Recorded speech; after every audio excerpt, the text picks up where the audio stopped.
This is Empowered Youth, where generations come together to share the gospel and build God's kingdom through the next generation. Faith lived out, truth shared, and lives changed. And now, here's your hosts, Josh Mahshi and Chad Laurain.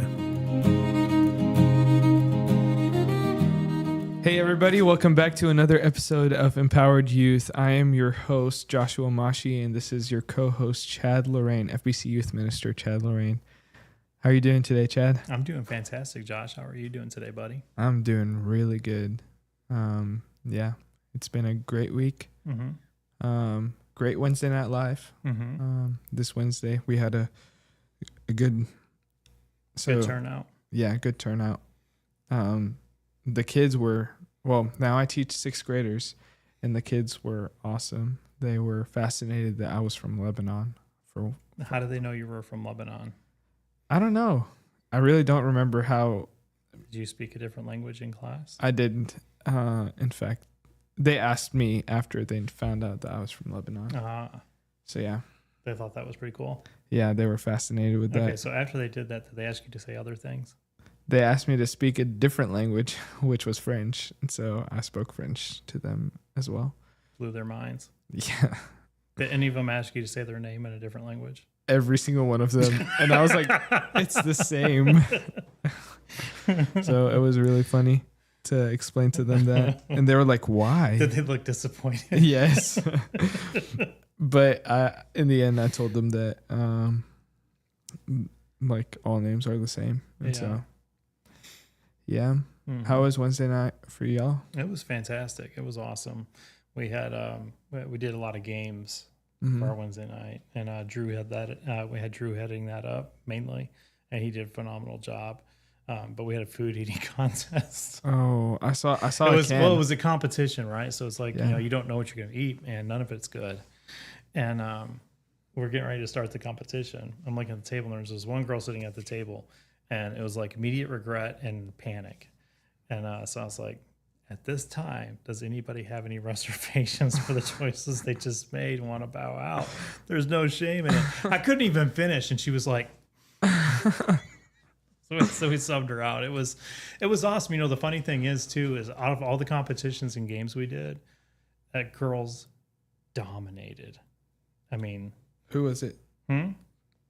Like all the girls, they won all the competitions. Oh, the girls dominated. All the girls dominated the competitions. And even like the bingo challenge, like you have first and second place, but girl came in first, boy came in second. And then the other competition that was won was girl boy.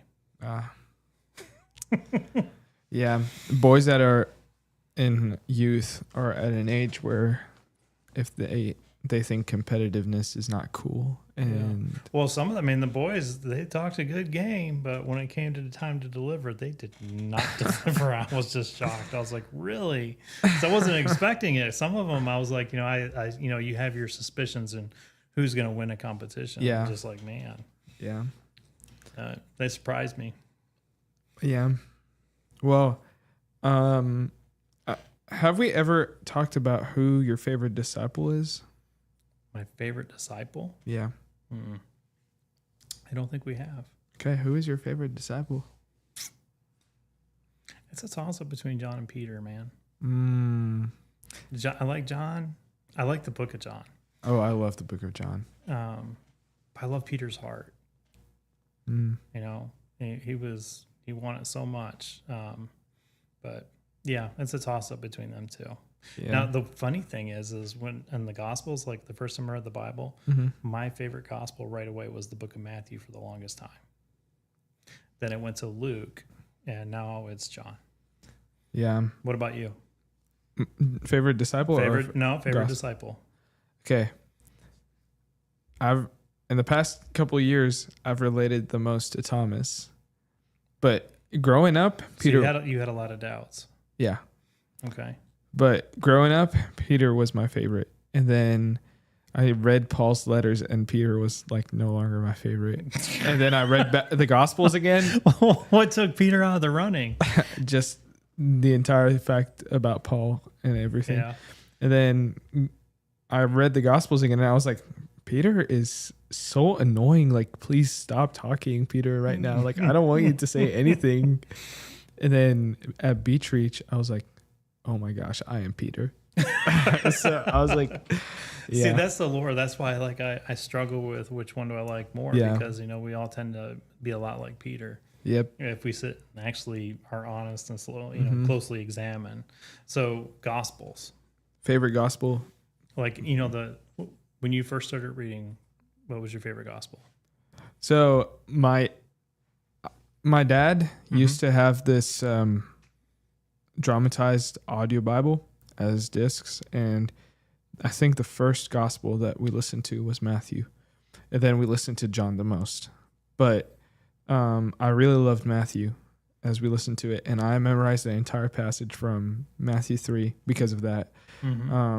Because of the audio Bible, because of the way he said it, like John the Baptist, the way he was talking, I was like, that just clicked in my head and I memorized it. But I think ever since John, my favorite gospel is the Gospel of John, because it records Jesus's words the most out of all the other gospels. So it started off with Matthew. But when did it switch over to John? A while ago, like when I was younger, like probably at the age of 10. Okay. Oh, wow. Actually, no, not at the age of 10. Probably like 12, somewhere around That's that pretty time. young. Yeah. So how long did you like Matthew for? Probably from 10 to 12. A couple of years. Yeah. But I didn't read anything. Like, so you never liked Luke or Mark? As in like... They're not my favorites, no. So if you had to rank them, like favorite gospel is John. Second is what, Matthew? No. Actually, right now, if I have to rank them, it's John, Mark, Luke, Matthew. What? Yes. Wow. What would you rank them? See, I like John, Matthew, Luke, then Mark. It's so interesting, like the different perspectives that they all have. All of them are different and unique in some sort of way, and I really like that. And I like that each of the accounts is different. Is like the most different is John. Like John is separate, and then what do they call the Matthew, Mark, Luke synoptical gospels? Is that what they call them? You bet. Okay, ignore that. I don't know if that's what they call them. But they have a certain name, those three gospels, and then there's the Gospel of John, which probably has a name, but I don't know what the name of it is.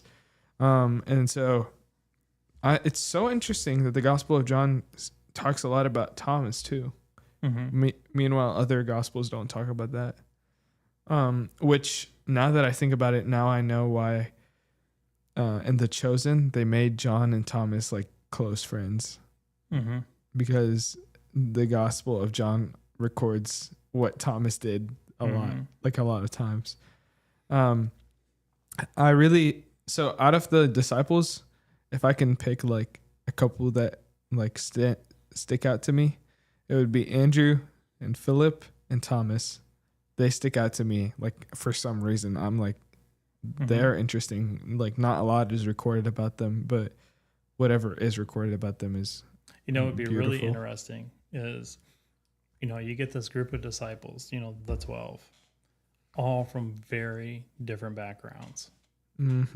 It's like, I would like to know what the first 6 months would have been like with them. Oh yeah. Because they're around each other, a lot. Yeah. They're eating together, they're going out working together, they're doing things together, they're learning together, do you think with very diverse backgrounds? Do you think some fights broke out? Oh, they did. Yeah. I wonder if who threw the I would like to know the thoughts. Yeah. And because sometimes you think things but you don't say it. Yeah. Right. So I would like to know what the thoughts of me, because you have a tax collector, fisherman. I mean, you start looking at their professions, right? Yeah. So it's like you got to wonder. Yeah. I mean, did Matthew have a tough go of it? You know what they? I have to wonder that. So The Chosen, Well, no, let's talk about the actual Bible. I know. Let's talk about. Well, that. I'm You gonna want to talk about the TV show? No, I don't want to talk about that. Okay. I was just gonna point it out that they do show us like how they argued and stuff. Did they really? Yeah. Okay, because I watched a couple episodes, but there was one episode. Oh my goodness, I cried at the end of it because it's actually taken from Mark 1. And Mark 1 it says like, let me show you. So it says in verse 32, it says, that evening after sunset, the people brought to Jesus all the sick and demon possessed. The whole town gathered at the door, and Jesus healed many who had various diseases and drove out many demons, but he would not let the demons speak because they knew who he was. So why did that make you cry? Well, the entire episode. You cried through the entire episode? No, the entire episode is filmed as one shot. Okay. So it shows you from the line from the back. That's how it starts, all the way to Jesus healing, and then it goes to behind where Jesus was, and it was the tents of the disciples, and they were preparing food or doing some stuff. They were having conversations at first and stuff. Sometimes people would switch, and it wasn't all the disciples at that time. There was like probably 8 of them. And like towards the end of the episode, Peter and Andrew and James and John, or actually Peter and Andrew and Thomas are arguing against Matthew, and James and John were protecting Matthew, like not defending Matthew. And the very end of the episode, you see Jesus walk by and they all go silent. And Jesus is like, he has blood from the people who have diseases, and he's like all sweaty and tired, and he washes his face and says, good night, y'all, and then goes to bed. He says good night, you all, like with a southern accent and everything. He's been to America. No, but it's just so heartbreaking that they're arguing while Jesus is doing ministry. Instead of them focusing on the ministry, they're fighting each other and arguing over their past lives instead of Jesus called them, all of them. And so it's interesting and to think about like the different disciples and their personalities and who would clash with who. I find it interesting that, and we talked about this before, is, Peter and John. Yeah. Right? Competition, man. Yeah. And, poor Peter didn't have a gospel, right? But John did. Well, and he makes Mark. Yeah, well, yeah, Mark does too. He makes the note of it that, going to the tomb, they're both running.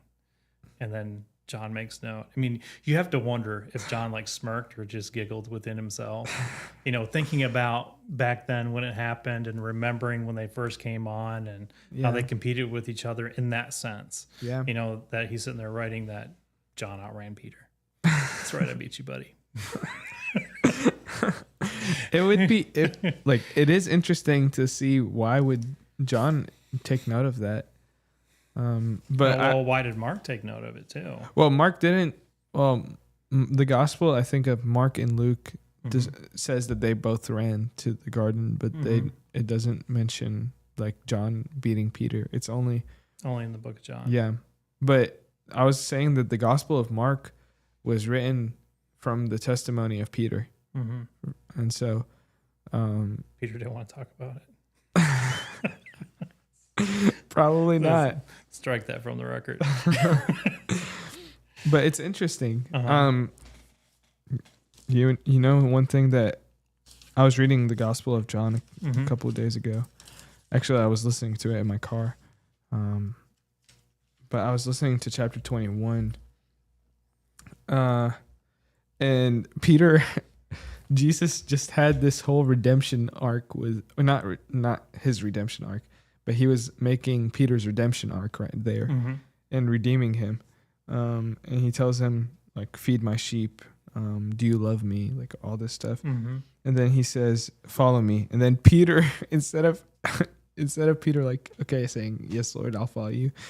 Peter turns around and he saw the disciple whom Jesus loved was following them, which is John.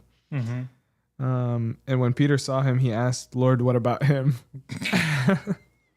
Like, does John have to go? Can we leave John at home this time? Please, Lord. No, because like Jesus was describing the manner that Peter was going to die. Mm-hmm. And Peter says, what about him? And then Jesus says, if I want him to remain alive until I return, what is that to you? You must follow me. And so you must follow me. Do you think it's a great statement? Absolutely. Do you think that they had that competition between themselves, you know, as friends, as brothers, right? You know, yeah. That competition all the way to the end. I mean, because you got to think too, Paul comes into the mix. I think once they had I think the disciples didn't understand a lot until Jesus died and rose back from the dead. Right. And then their knowledge started to, okay, that makes sense. That makes sense. And then they saw the fulfillment of Scripture. And I'm reading the book of Acts. Mm-hmm. And you see how like Peter makes all these connections, and then he steps out boldly. But Peter still struggled though. You know, oh yeah, for sure. That's what I'm saying. Do you think that they still had like a silent? I don't necessarily. I don't think so. I'll tell you why. Okay. Well, hold on now. But before you tell me why, because you got to think about this. There are some people that just have a competitive nature. Yeah. I mean, it can be all good and fun, but it's still competitive. Yeah.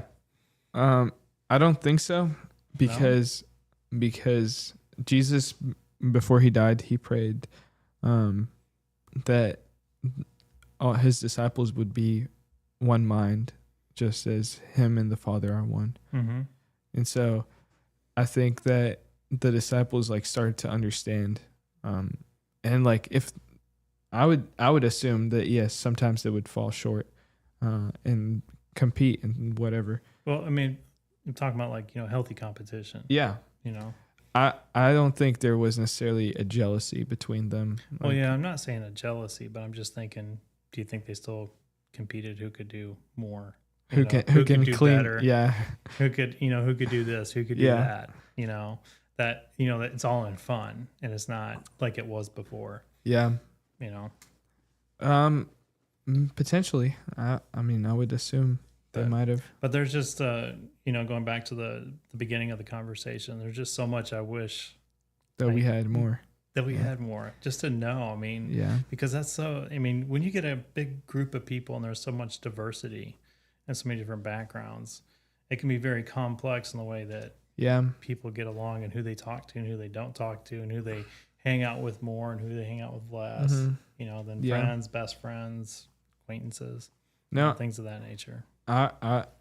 It would be interesting to see that, because like right now in the church, like you see the different personalities and different things, and exactly you're like, how should we like act with one another, and like how did the disciples do things? I think a lot of stuff was omitted from us for a reason. I think Jesus, through Paul, he teaches us how to act with one another and how to love one another and how to be a church without necessarily showing us the stories of how the early church learned that stuff. Well, yeah, obviously, we know what's recorded is the things that we needed to know and things to help us. So it's just like you couldn't just record play by play. Yeah. That would be endless reading. Yeah. It would be good reading and it would be a lot, but it would, Yeah. You know what I'm saying? Yeah, I agree. But it still is interesting to think about that because truthfully, like the church today is people coming from different backgrounds. I know. I think about like our youth, with our youth, we have Huntsville High School, that's with Mans Park 2. We have Richards, we have Alpha, we have homeschool kids, country kids that live in town. It's so hard to manage all this. And I wonder how Jesus did it. He is God. He knows how to work best with all this different groups of people and uniting them under one banner, which is Christ, which I know how things like me and you, we have nothing in common. Like we have everything in common. Well, our everything is in common because our everything is Jesus. Yeah. And so that's the common thing that we have. Mm-hmm. And that's what unites us together. Mm-hmm. But really, like, you didn't watch Marvel until like last year, right? There's a lot that I didn't do until I met until I was with kids. Exactly. And I was like, oh my gosh, I got to remember this, because when I was younger, yes, I was into, DC was big. Mm-hmm. Marvel wasn't so much big because it was a different time. But, even with my kids that I had that were big into Star Wars, it's like when I was a kid, I was big into Star Wars. But right now, I couldn't tell you the last time I watched it, probably when I was a kid. And then to rewatch it and to go, experience it all over again. Mm-hmm. But, well, like you work out, you are older than me. okay, so I work out, you don't work out. Not necessarily. I don't. You do work out or you don't? No. Okay, that's what I'm saying. I work out and you don't, right? We're talking about the differences. Yeah. Okay. You, for example, love hockey. I hate hockey. See? Hurts. See, exactly. We don't have a lot in common. But you like sports. I don't. Okay. So why did you have to go and name a specific sport? Why couldn't you just? Because I didn't know if you like basketball or. I do not like basketball. Exactly. I don't like basketball too. Here we go. We've got something in common. Yeah. But truth be said, a lot of believers, like Bear and I, don't have a lot of in common. I don't know why, like our friendship is only based on because of Jesus, and because of Jesus, like whatever goes between us, like doesn't matter really. Well, okay, hold on a second. Okay. You like the mountains though, right? I love the mountains. I love the mountains. That's something we actually have in common. Yeah. But I see what you're saying though. But spiritually, we have a lot. I mean, we have a lot in common. Mm-hmm. And with ministry, with wanting to teach, reading, having the passion to reach the lost, willing to do whatever it is that God's having us to do. I mean, we both have that same share of desire. So I see your point there. And it's because of Jesus. And so I think because of the Holy Spirit, the disciples were unified. So after the day of Pentecost, serious unified, right? Once they received the helper. Like they overlooked. I would have to say too that the cross, did something to them too. Mm-hmm. That was a big impact. I mean, they all responded differently. Yeah. And even going through the event, I can only imagine, what was going through their minds and what, while it's happening in real time, right? Because they didn't have the Gospels, right? So they're going through it. So I can only imagine what's going through their mind at the time and the conversations they had within each other. Yeah. The cross had a big impact on them. Absolutely, it did. We'll talk more about the 12 disciples after the break. Okay. So we'll take a quick break and we will see y'all after the break. Please stay with us.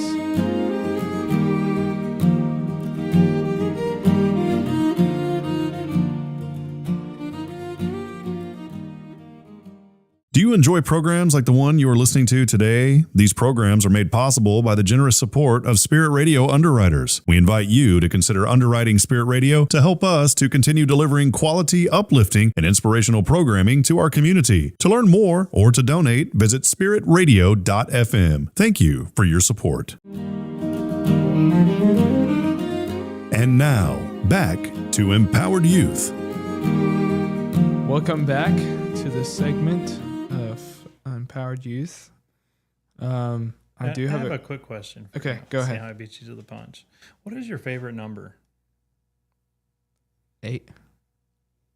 Why 8? Because if you add 2 to it, it becomes 10. So not pick 10. No, because that doesn't make any sense. What? 8 has like a special place in my heart. I didn't ask what was your favorite math problem. I just said, Josh, what is your favorite number? And you're like, 8. Why? Well, because if you add 2, then it becomes 10. What's your favorite problem? My favorite problem is you. Oh my goodness, that's awful. I know, right? But it's good. 9. 9. Why? I just like the number 9. Because if you add 1, it's 10. If you add 1, it's 10. I have to add less than you. Okay. I have a question for you on the serious level. Did that throw you off? Yes, because I thought you had a serious question. It was a serious question. I wanted to know what your number was. But see how close it was? Yeah. Either in either case, it was close to 9, whether you added the 2 or not. Yeah. It's interesting. Yeah. That my number was 9 and yours was the number before 9 and after 9. But not 9. Yeah. Okay. I have a question about like the disciples and what, like we were just talking about how like before the Holy Spirit they were different. Before the cross and the Holy Spirit they were different. Mm-hmm. There's a question that we didn't really talk about that they asked Jesus, and they come to Jesus and say, "Who's the greatest in the kingdom of heaven?" Mm-hmm. What does this reveal about human nature? Who wants to be the best? Who wants to be the top dog? Mm-hmm. That's why I asked you about, you get Paul on the scene. Paul writes the majority of the Gospels, and he's basically running the program. Mm-hmm. If you think about it, yeah, setting up the churches and he was the focus. He was a missionary. Absolutely. Yeah. And that's why I asked you that question. What did you think about when Paul came on the scene? Because we're talking about John and Peter, right? Yeah. And John being the disciple that Jesus loved. Mm-hmm. And then who does Jesus meet on the road to Damascus? Paul. He meets Saul, which he renames him Paul, right? Then you have Paul on the scene. Then you have the prison letters, and his relationship with Timothy. And I just think it's awesome. I think it, in a lot of ways, like the way I look at it is like Paul was like Jesus in the ministry, but from the full human, from our standpoint, and then making these disciples, and having, Barnabas come alongside him because he needed that. And, encouraging Timothy, doing off the baton, Does it make sense? Yeah, but what does what was what? The question was, what does that, like, who's the greatest among us reveal about human nature? Pride. It's always there, buddy, whether we like it or not. Deep down, it's there. But do you think it was removed? Like that question was I don't know. I mean, because we struggle with sin, right? Yeah. Even Paul notes the struggle with sin. The things that I should do, I do, and the things that I shouldn't do, I do. And, it's that back and forth, that arguing within himself. I think we still struggle with pride. Yeah. I mean, there are days that we do great with it, and there are days and times and moments that it creeps in a little bit. Oh, yeah. The pride gets in the way. Yeah. It's like, even you think that when people fall down, what do we say? Did you hurt your pride? Are you okay? But, yeah. I mean, we know that it's there. We know that it's always there. Yeah. And at some level, it's there. Yeah, and I agree 100%. Actually, there's a quote in my quote book. Uh-oh. Let me look up ego. What? Pride.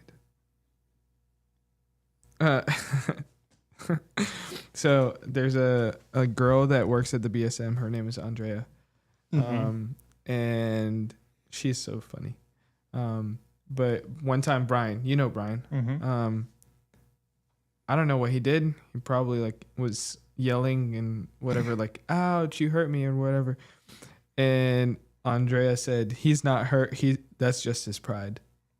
And that killed me. Which is true. Yeah. Because a lot of times we react and we do things because of our pride. I mean, if you think about it, even in some scenarios, people want the full credit. It's hard for them to share credit with things. Yeah. This was my idea, so we need to make sure that it's mentioned that it was mine. Yeah. Why else would you say that? Mm-hmm. That's pride. That's all it is. That's what that circles. I mean, we want plaques on walls. in memory of and dedicate it to. Yeah, that's pride. Yep. And and correct me if I'm wrong. Does or teach me this? No. Does the thought of pride, is that the sin?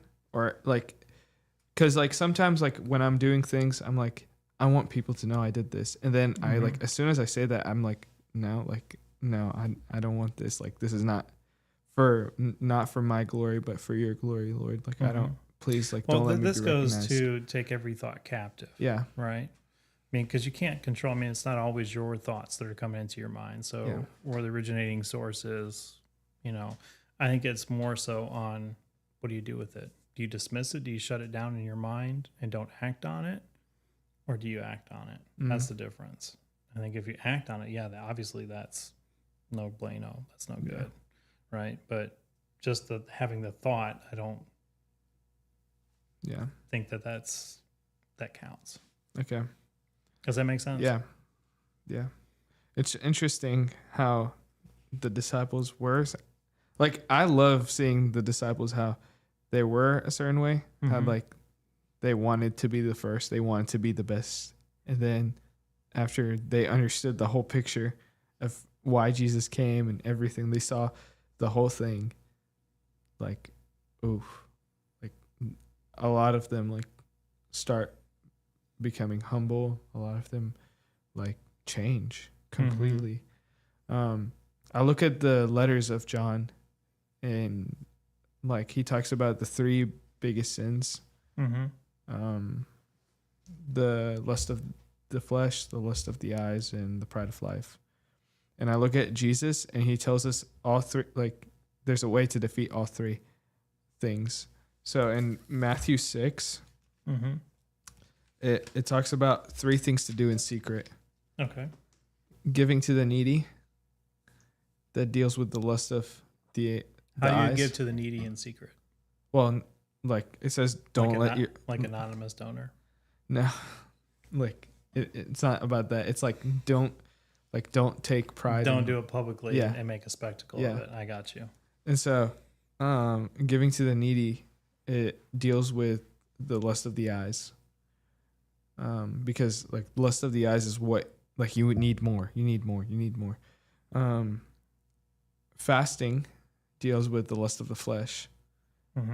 Because you're disciplining your body. You're telling your body, like, it's no longer you who's in control, but Jesus is.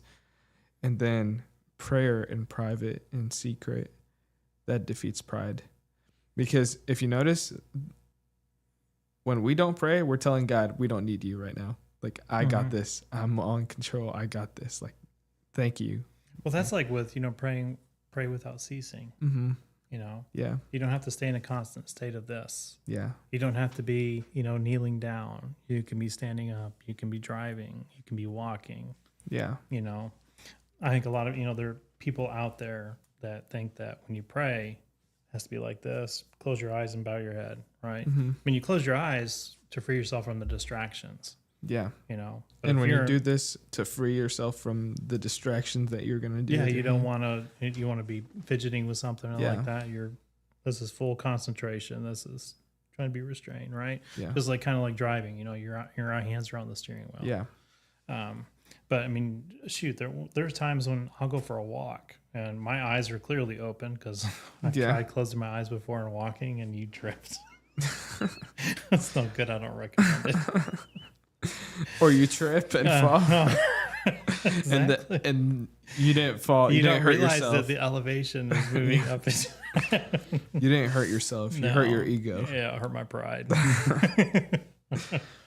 Yeah. But yeah, I mean, it says, to not worry about anything. I mean, I think about this a lot, with anxiety and fears that people have.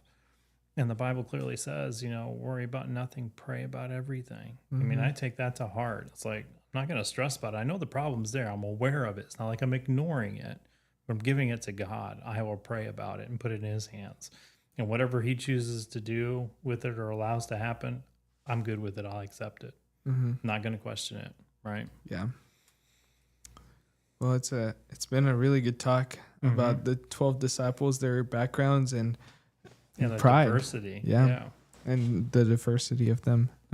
It's really interesting to see them like that. What would your last comment on the diversity of the disciples be? And how can you encourage the church and believers now? Encourage the believers now.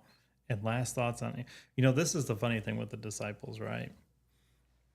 Did they have name brands?